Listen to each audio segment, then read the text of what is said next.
most powerful banker in the world just died, and when you study his family, it becomes clear why people can't afford homes and college. The story goes back to the 1700s and a banker named Mayer Rothschild. And he made an amazing discovery that there was more wealth lending money to governments than individual people. And to stay with me, because this will explain why Gen Z can't afford anything. Rothschild would have 5 sons who he would send to 5 different countries across Europe to start central banks: Germany, Austria, England, Italy, and France. And by the early 1800s, the Rothschild family was funding both sides of the Napoleonic Wars, which was the real World War I. And funding both sides of wars would become part of the business model. Well, Napoleon would be defeated at the Battle of Waterloo, and the Rothschilds had gotten the news before everyone else. They knew that England won the war. Well, they start selling off all their English war bonds, and they make sure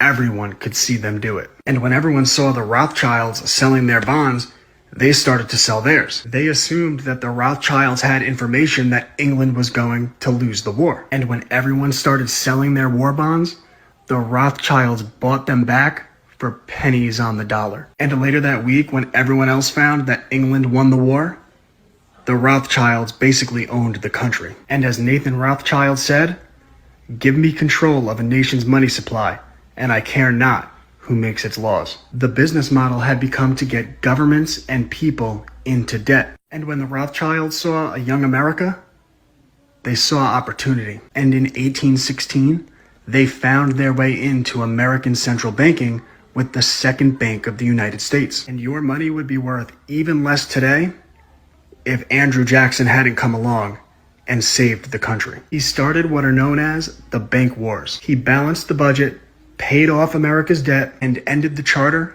of the Second Bank of the United States. And although an assassin was sent after Jackson, he would miss both shots, and Jackson would proceed to beat him with a cane. And that's why Jackson is on the $20 bill. They're mocking him, and they're mocking you and me. But 77 years later, the Rothschilds would take control of the American banking system with the passage of the Federal Reserve Act. That's what this book is about. It gave a small group of powerful bankers a monopoly over the printing of the American dollar. And for every dollar they print, they're paid back at interest. This is why the 16th Amendment was passed that same year, 1913. It established the federal income tax for the first time in American history. When they print this money, they get paid back at interest with our tax dollars. And there hadn't been a federal income tax for the first 137 years that America was a country. And these taxes go to paying back the bankers at interest, not the roads and the military like everyone thinks. It's usury, debt, interest. It's how you steal the wealth from the middle class of a nation. And they love the wars because they're getting paid back